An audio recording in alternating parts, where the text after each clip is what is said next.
Jiwaraya Cakra parantos waktosna 80,5 FM Radio Cakra midangkeun dongeng Sunda Dora-Dori.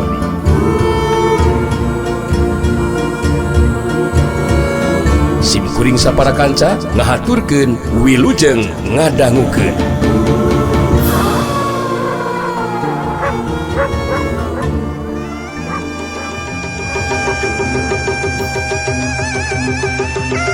Hopa!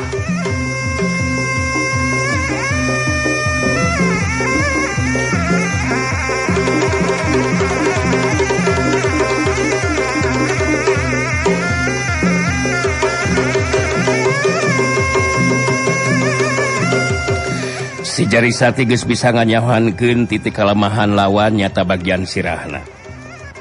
Ki Bunter ngedalik deui mundur ka tukang bari sumengir nahan ka nyeri. Corelat cilung. Si Jarisati ngacorelat di jirimna. Dahan tangkalakai ngahantem kana sirah Ki Bunter bagian tukang. Sabuk cebrotan kau anjir. Nyeri anjir. Walah anjir. Ki Bunter ngagrodi nahan ka nyeri. Dua leungeunna dipakenya pengan sirahna. Orai hejo dina cekelana leupas. Kejadian saterusna memang di luar dugaan Ki Bunter. Sabab si Jarisakti ngalungkeun dahan tangkalakai kalebah beungeut Ki Bunter. Kapaksa Ki Bunter luncat ka gigir. Sedengkeun si Jarisakti newak orai hejo anu keur ngaleor. Satkap! Tapisna keur si Jarisakti newak eta orai. Saterusna giliran si Jarisakti anu ngagunakeun orai hejo dipake narajang ka Ki Bunter. Puguh we Ki Bunter ngaranjug kaget. Manehna geus rek luncat nyingkahan pacokan orai anu ngarah kana beheungna, tapi gerakan si Jarisakti leuwih cepet. Antukna orai hejo macok beheungna Ki Bunter. Wus, kacok wadaw. Wah, anjir, anjir anak.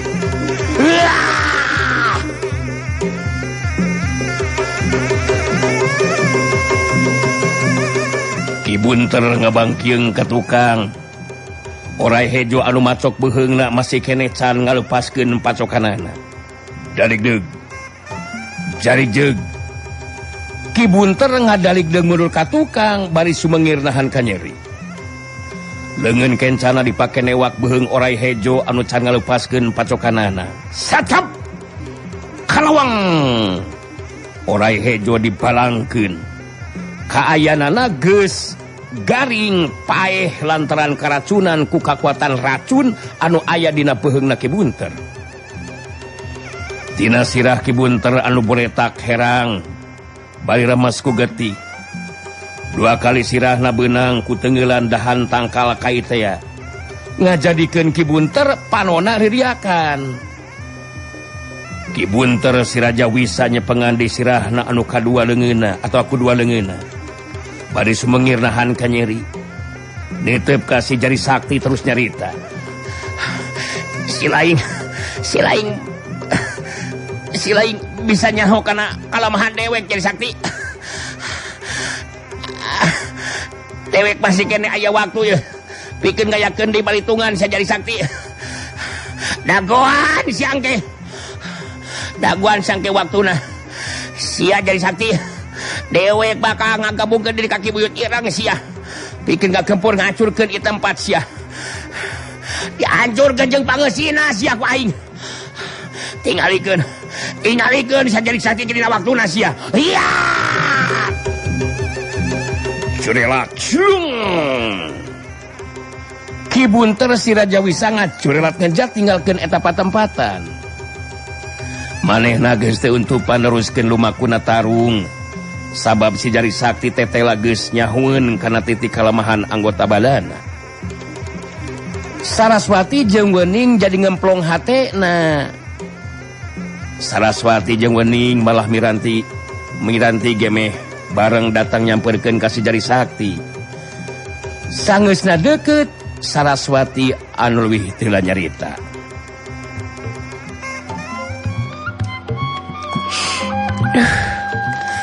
Untung kabur aya Agus. ngan anu teu kaharti ke ece mah. Apaan tadi teh lain rek neangan hayam leuweung teh ya Agus teh. Abdi tadi ku Kang Rawing dipiwarang weh ka dieu ce. Saur Kang Rawing bakal aya tamu anu tadi onang. Nyatana bakal ngabayakeun kana kasalamatan jiwa Ciraswati sareng Wening. Tetelan telepat carisan Kang Rawing teh ce. Kabuktian aya Ki Bunter si Raja Wisa nu boga karep binasa ke Ciraswati sareng ka Wening ce. Oh, kitu nya. Tetela Kang Rawing geus Bapak geus waspada geuningan. Bakal aya bahaya anu datang. Duh. Ya syukur we Ciraswati jeung Wening bisa salamet. Ranti kunaon? Menepias kitu. Kunaon, Ran? Ranti rewas kareureunhakeun, ce. Ingi Ciraswati sareng Wening cilaka. Da upami Ciraswati sareng Wening cilaka mah. Komodukeun ka hanteuna. Nasib Ranti ge tangtos bakal sami panginten, ce.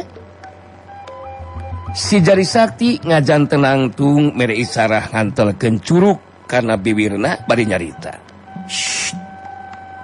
Kesa kedap Ciraswati. Kang Rawing gagenteraan abdi ce. Saraswati jeung Wening katut miranti kerung pugum harannya tiluan mah tengah denge aya sora si Rawing. Itu teh mah memang bisa ngadenge. Sabab si Rawing geus ngirimkeun sora jarak jauh anu disebut Aji Pameling. Sora jarak jauh si Rawing ngan ukur bisa kadenge ku si Jari Sakti anu geus kalatih kakuatan batina.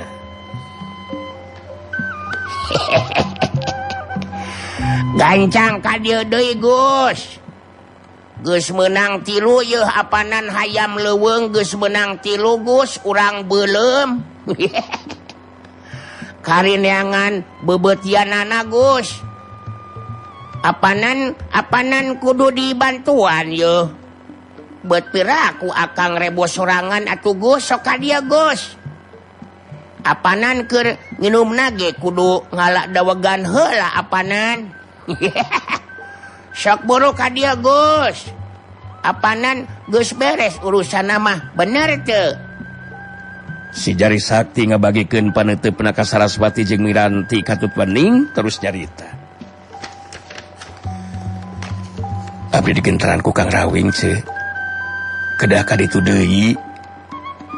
Margi di dieu tos beres. Ya abdi bade ka ditu deui ce. Di kantun heula Ciraswati. Corelat cudung. Si Jari Sakti jirimna ngajorela tinggalkeun eta patempatan. Saraswati sanajan teu ngadenge sora si Rawing, tapi keur Saraswati jeung Wening anu saeutik gedena diajar kana ilmu silat. Kawilang geus kungsi ngadenge ngeunaan Aji Pameling. Anu bisa ngirimkeun sora jarak jauh.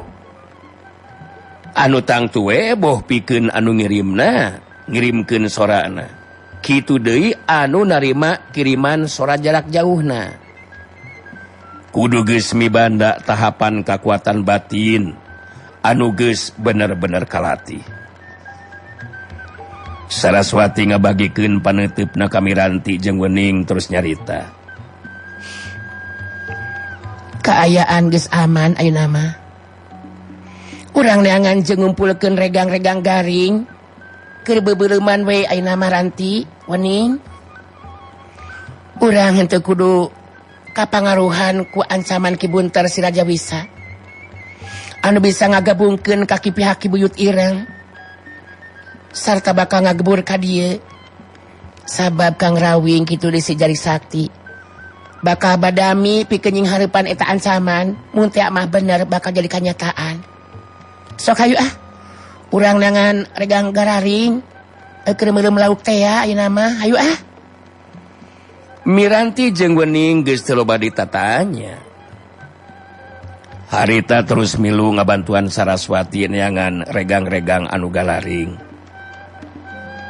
dahan potong anu lagragan keur dijadikeun suluh sabada geus bisa kajudi Sirawing jeung si Jari Sakti dina balikna bakal mawa eusi beuteung. Sanajan waktu nyarita Kamiranti jeung Wening mah Saraswati teh siga anu tenang teu kudu kapangaruhan ku ancaman Ki Bunter si Raja Wisa. Tapi dina hate leutik mah Saraswati ge aya rasa salampang. Inggis bener Ki Buyut Ireng jeung baladna datang ngagempur ka Guha Panamping. Saterusna implengan jeung pangharapan pikeun renengan jeung Sirawing jadi kaganggu. Sokomo mun nepikeun kagagal mah kabagjaan anu geus rek disorang teh jadi rentas di tengah jalan henteu ngawujud jadi kenyataan.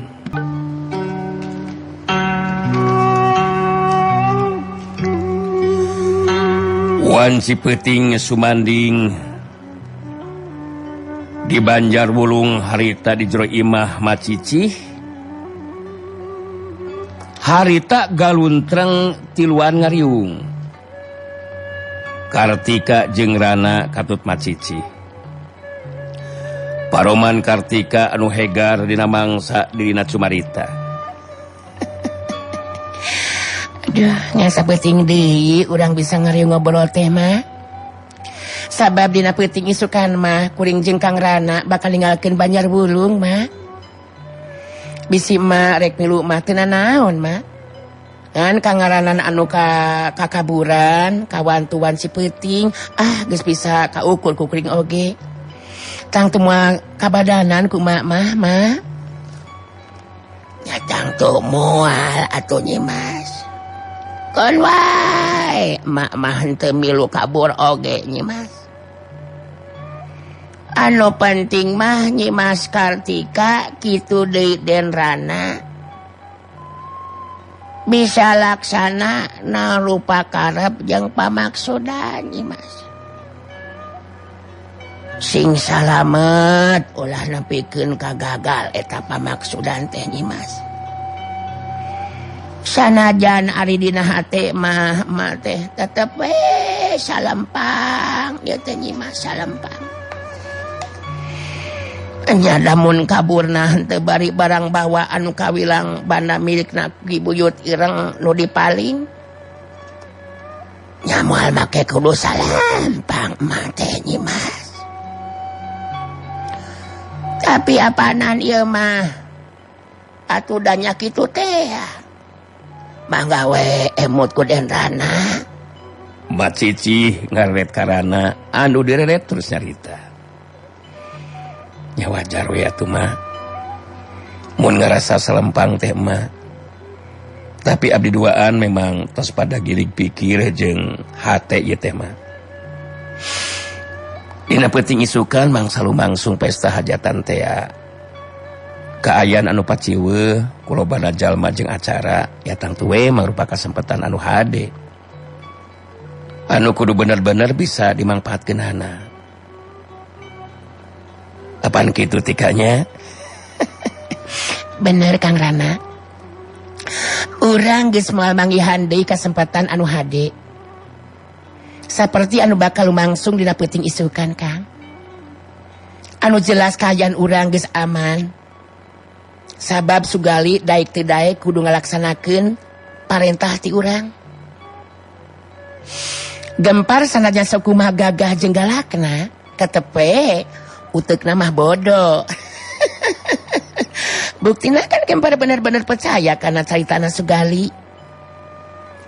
Ngan kunaon Kang Rana tuak anu tina anu dina peuting isukan rek dibikeun ka ku Sugali ka Ki Buyut Ireng. Geus dibere racun wae sakalian.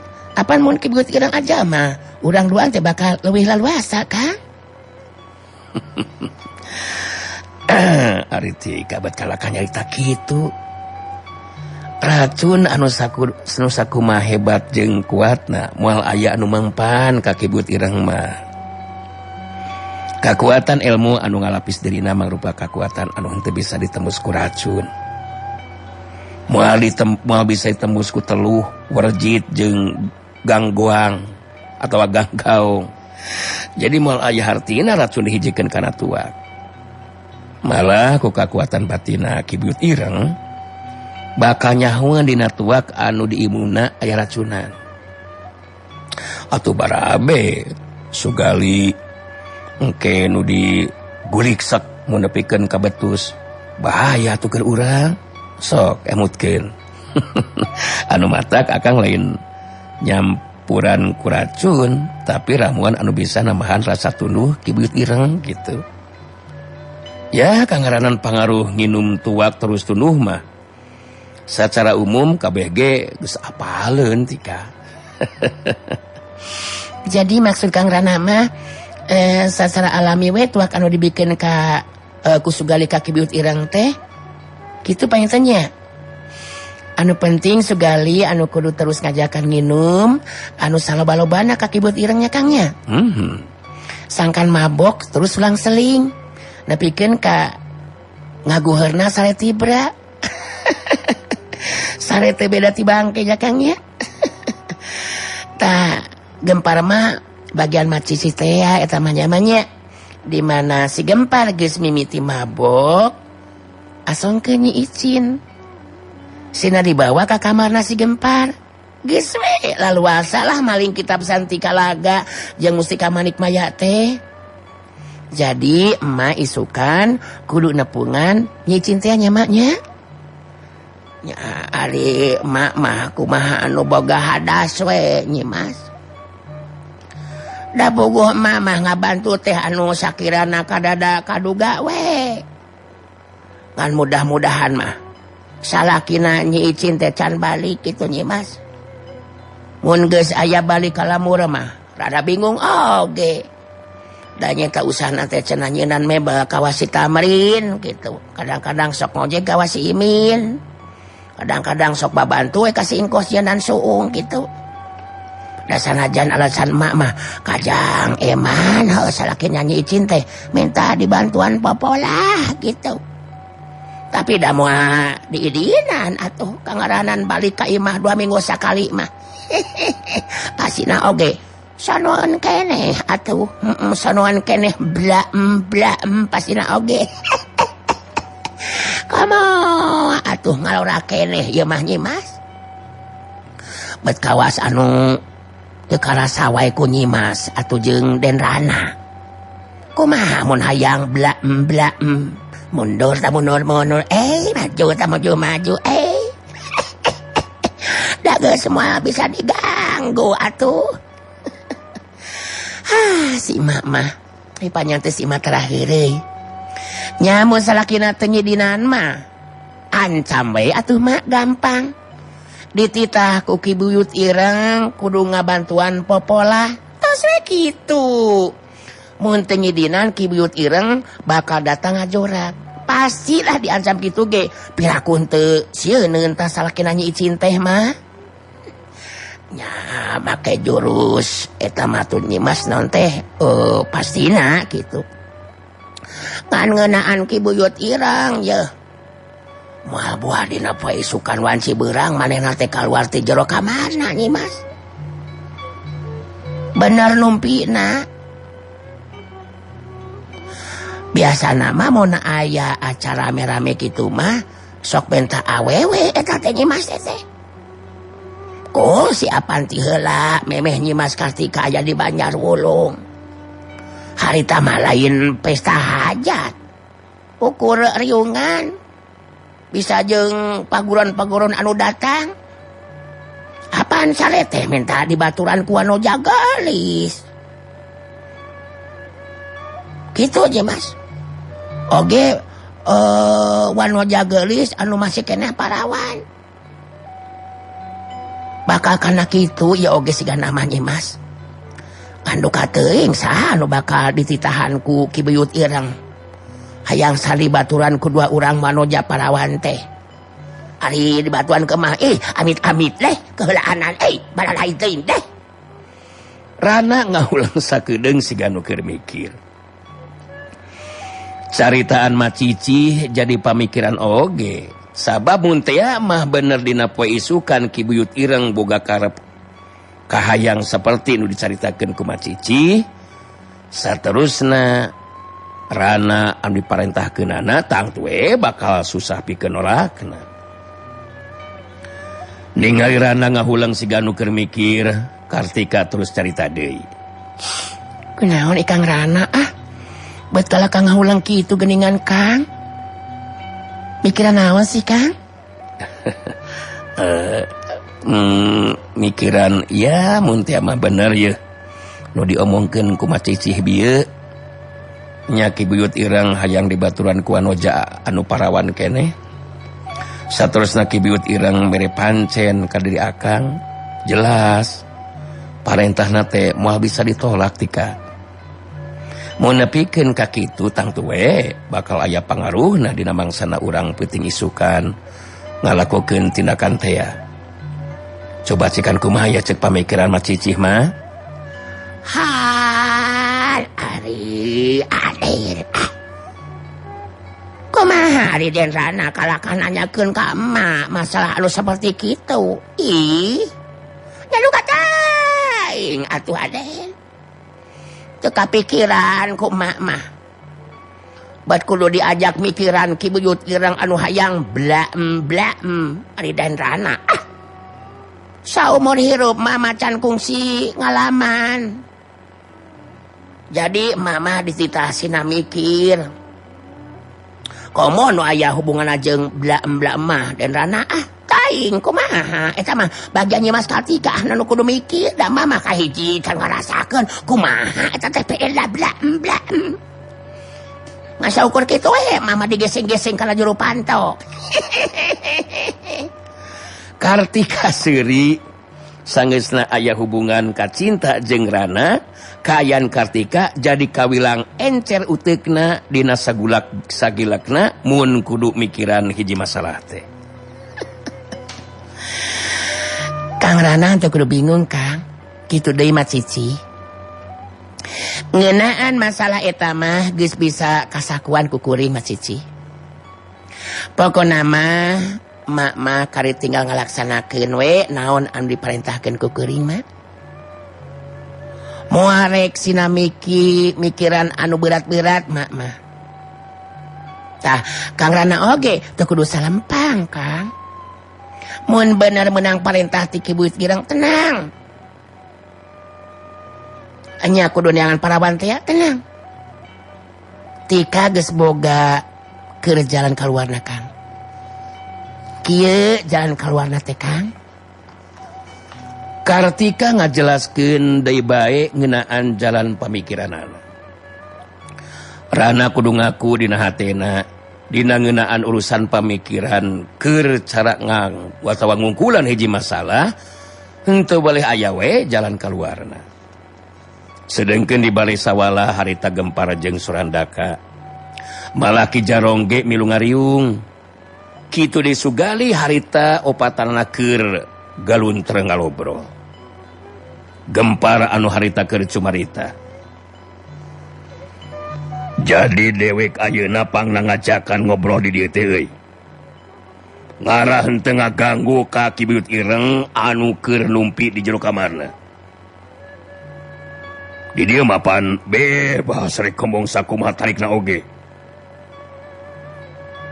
Dewek terus terang euy, hate mah geus kumejot kitu ye. Hayang ini taguha panamping merenan Ciwana Sirawing. Ngadenge caritaan ti Ki Jarong jelas. Sirawing kitu di si Jari Sakti bakal mangrupa gangguan keur pihak urang. Bener henteu Ki Jarong? Jelas eta moden gempar jelas. Nganyeta hampula yuk kula lain teu percaya karena kemampuan tahapan ajen pangarti den gempar ya teh. Ngalulutkeun guru kula Mbah Watu Gulung mah iwal ti Ki Buyut Ireng anu bakal mampu nyatana nandingan kekuatan ilmu Sirawing. Jadi kari gumantung kumaha keputusan Ki Buyut Ireng we ieu mah. Dewek moal waka ngobrolkeun ngeunaan masalah eta euy. anu jelas dina penting isukan mah acara teh kudu bener-bener nyugemakeun keur Ki Buyut Ireng. Jadi sanggeusna beres pesta hajat kakara urang ngayakeun diriungan. Ngan pasina oge urang masing-masing teh geus baroga bahan anu bisa ditepikeun ka Ki Buyut Ireng euy. Ilaing oge kudu nyumponan ye kasambukan pikeun nyelidik paguron Girilayang jeung paguron Panunggalan teh euy. Bener henteuna eta paguron utama teh geus henteu madep ka Ki Buyut Ireng. Sorandaka ngaret ka Gempar terus carita.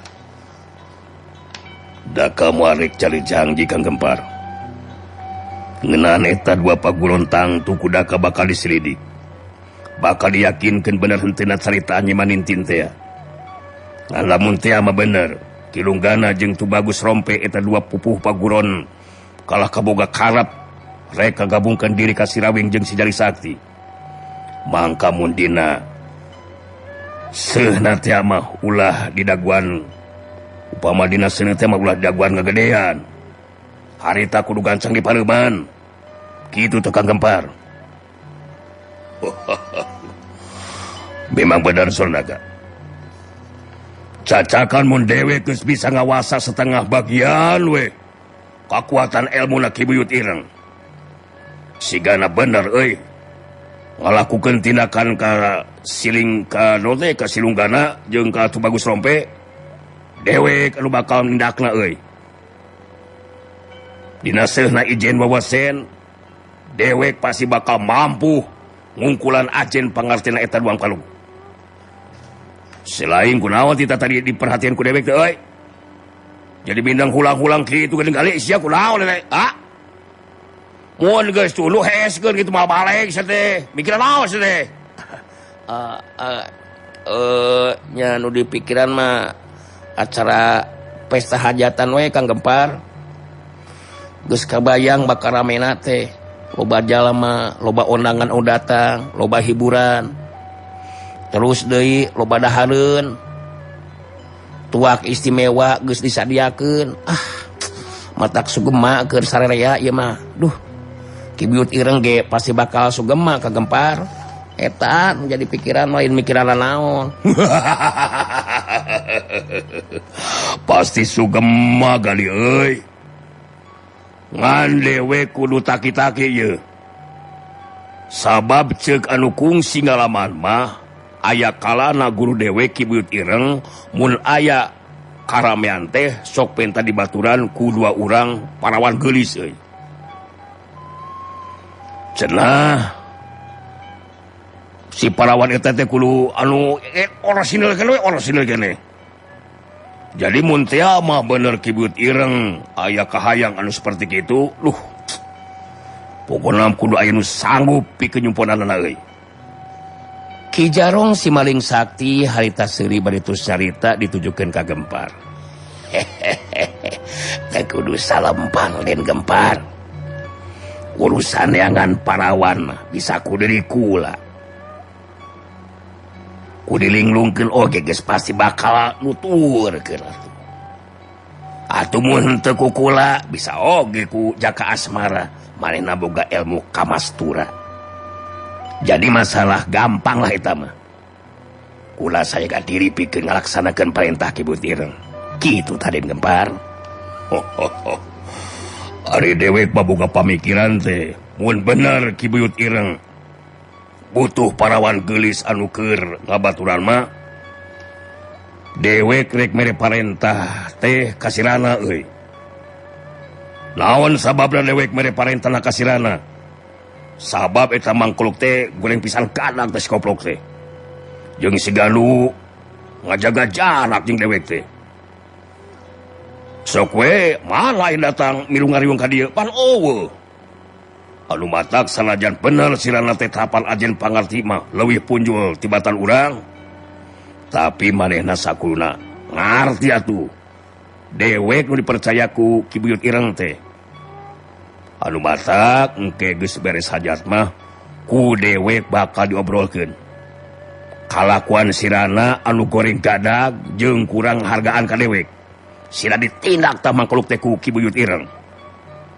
Tengah hargaan pisan ka dewek teh si koplok teh. Sarajeng tengah hargaan ka Ki Buyut Ireng. Bener teu sagali? Ha?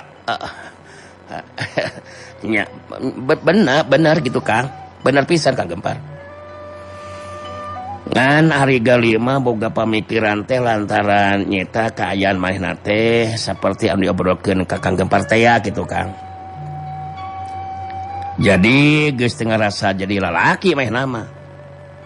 Nu matak leuwih katarik karena masalah popolah masak gitu Kang. Anu matak sigana teh geus kurang katarik we ngalobrol di antara pada laki mah. Lantaran aduh nyeta boga kelemahan teh ya. Duh ieu panon cepel kieu ya duh. Gali mah asa geus henteu bisa beunta ieu teh Kang Gempar duh. Rek pamit heula we nya lah. Kudu dipeuneukeun heula mal bener ieu mah ya. Mah balik sia. Geus ceuleuh kitu teh panon teh sia. Mangga saeskeun ka itu. Geus tuluy hayang molor mah gali. Ayeuna dewek rek nanya ka Ilaing Surandaka ye. Dewek menang beja kampung kahirupan teh euy, kawilang lembur anu mukti. Hartina warga pangeusih eta lembur teh kawilang boga banda jeung pakaya. Eta lembur teh nu dipupuan ku si Saraswati tah naha teu kapikiran ku Ilaing. Mun eta kampung kahuripan teh dirampok ku Ilaing euy. Gempar ngareret ka Surandaka. Sedengkeun sugali mah harita terus medal sila rek terus sare lantaran geus tunduheun. Surandaka anu ditanya ku Gempar harita terus nyarita. Ya isuk pageto mah mun geus beres hajat rek diranjah we ta kampung kahuripan teh. Da kangaranan geus beres hajat mah pasina oge butuh bekal di dieu atunya ke di dieu kitu. Anu matak eta kampung kahuripan teh bakal dirampok. Mun aya anu wani ngalawan geus moal diberi diampun. Geus pasti bakal diperenan jalmana. Dikerud harta bana pakayana. Jadi keur Ki Buyut Ireng mah nyaho kabagian wel hasilna. Loba deui obrolan anu sejena. Sedengkeun dina peuting harita diluareun guha panamping bari sedeyang senedurukan Sirawing jeung Saraswati katut si Jari Sakti ngariung tiluan. Ari Miranti jeung Wening mah geus salare di jero guha. Sirawing anu harita keur cumarita. Jadi cek akang mah apanan teu kudu mikiran anu lain-lain Raswati. Apanan eta ancaman Ki Bunter si Raja Wisa cantang tu jadi kanyataan atuh Raswati. Apanan eta mah karek kahayang manehna sanes. Apanan anu rek pangantenan mah ulah loba rewagan naon-naon sanes. Apanan anu penting mah Raswati we jeung akang bakal nyurang kabagjaan. Bener henteu Gus? Leres memang kedah kitu Kang Rawing. Janten Saraswati henteu kedah ngabayangkeun kaya patempatan bakal aya gempuran ti pihakna Ki Buyut Ireng ce. Tapi urang ge tetap kedah ari waspada mah. Margi keur Ki Buyut Ireng mah masih kena penasaran sigana teh upami teu acan laksana ngapemilik Saraswati teh. Saraswati ngareret ka Sirawing anu diuk di gigereunana terus ngomong di lalaunan. Tah eta anu jadi emutan keur abdi oge Kang Rawing. Abdi mending keneh ajal pati ti ayeuna keneh we. Jeung tibatan ku dipihukum ku Ki Buyut Ireng mah. Tos sekap abdi nyurang ka sedih sareng ka perih teh Kang Rawing. Atuh piraku ku akang dibikeun Raswati sok ka mana wae Raswati mah. apanan akang teh hayang boga budak ti Raswati hayang boga turunan akang teh. Apanan penting anak teh. Sabab apanan eta teh buah kacinta bati kaasih urang duaan gitu Raswati. Apanan akang jadi kawas anu burung atuh. Lamun kudu mikeun Raswati kasih buyut ireng mah sorry deh. apanan Raswati teh bebelahan jiwa akang. Apanan kitu kakuatan cinta urang.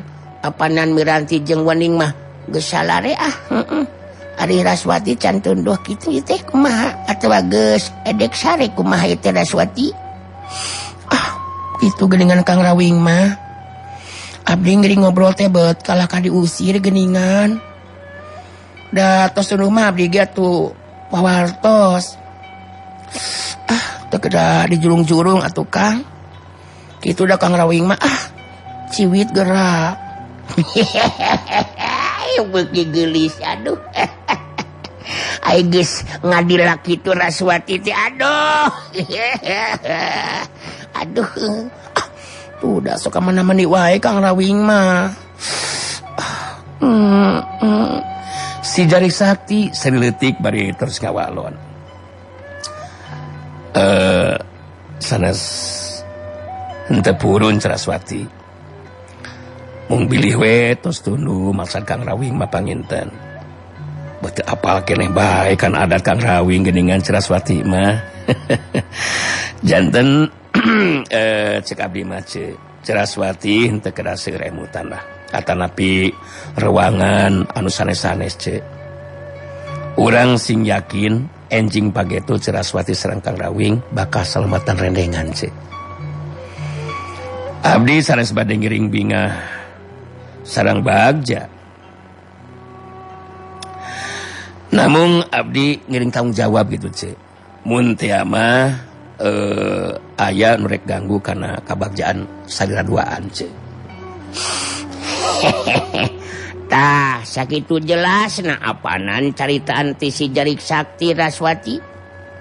Apanan kitu apanan kuduna ari jeung dulur mah. Apanan akang geus diakulan ceuk ku si Jari Sakti. Apanan urang mah engke oge tarima beres sanes mun pangantenan teh kitu. Apanan nu bakal ngurus ngatur sagarupana mah Agus si Jari Sakti apanan. Apanan kitu atuh Raswati pujaan Kang Rawing. Saraswati ngaret ka si Jari Sakti terus kedal di lisan. Nyawayana we atur ku Kang Agus. Pokona mah kedah sahade-hadena nya Kang Agus. Saraswati oge boga ijiran. Para warga di kampung kahuripan bakal daratang ka dieu. Kitu nate lantaran hayang biru nyaksian pupuh lemburna rendengan pangantenan. Kangaranan ngurus ngatur sagala pikeun lumangsuna acara tangtu Agus bakal capek. Nyawayana we digawekeun ku Saraswati jeung Kang Rawing Kang Agus. Untuk kedah sasoran kitu ce Da kumaha atuh da waktosna seep. Waktosna baraya cakra geuningan waktosna parantos teu nya kapan deui. Cak kanggo dinten ieu dongeng Sunda urang cekapkeun heula mung duy ka dieu enjing urang teraskeun deui nya. Gitu. Atuh sementawis sim kuring dora-dori amit mundur amit mungkur hatur nuhun tina sagala rupi perhatosanana. Mios. Gubet.